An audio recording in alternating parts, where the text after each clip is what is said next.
one of the things that really drew us to start a business here, obviously the river was number one, but I think it was also the people and the culture. We came here to have fun, and you know, our thought was is if we could make a living having this much fun, running people down the river, the camaraderie of it, and it was all about sharing, you know, stories and experiences. Bob Morgan of Morgan's Canoe Livery in Cincinnati, Ohio. I was a junior in Sycamore High School. He was looking for somebody to drive his bus and help him at a canoe livery. One of his canoe trips was on the New River. He wanted me to also help with that, drive and guide a little bit. You know, once I got on the river, I just fell in love with it. Bob's passion was also to start a rafting company here. And I inherited that magic. I grew up in Hinton, and in Hinton there are 3 rivers that come together in less than 5 miles. We used it as a playground. I didn't play golf or tennis or have hobbies like that. I went to the river on the weekends. We were always an outdoor camping and canoeing family. So in the 70s, when canoeing was getting very, very popular after Deliverance, my brother, who's about 10 years older than I am, got into canoeing, and he drugged the rest of the family into the canoeing craze. He was primarily the pioneer with it.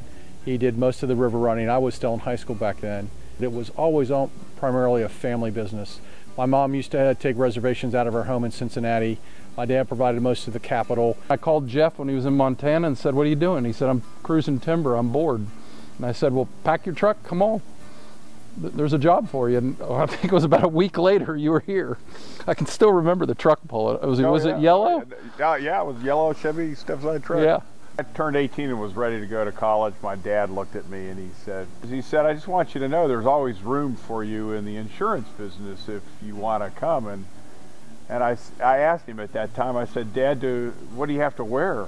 You know, do I have to wear a coat and tie?"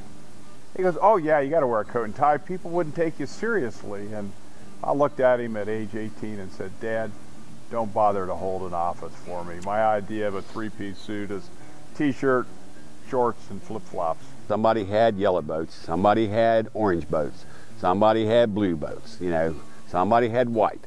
So when it came down to it, of the color choices, we had this kind of off purple color, and we said, okay, nobody's got one of those. To me, you're really living life to its fullest when you're outdoors. You can hear the birds in the background, you can see the blue sky and the mountains. It's just something that stirs you and keeps you young, I think, and enthusiastic for what you want to do, and you want to impart that.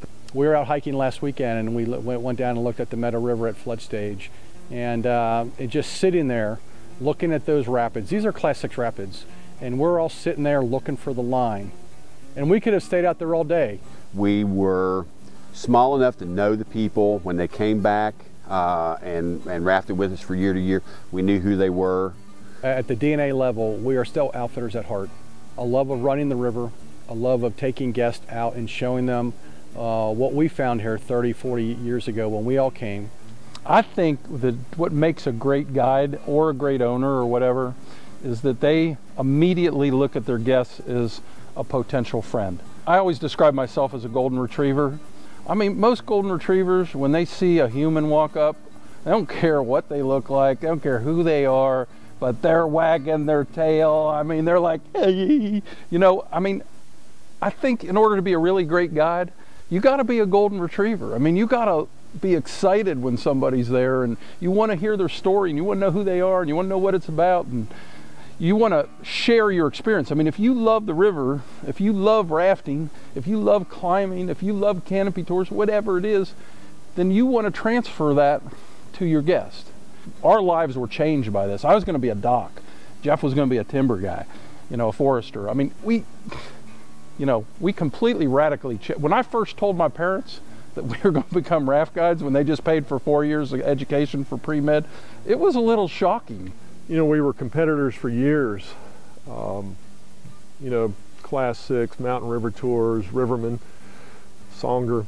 There was still a respect of each other in what we did because there's, you know, we're pretty unique in what we're doing, and it's pretty unique. And, you know, in 2008, we've come back together and I think have forged a very successful adventures on the Gorge.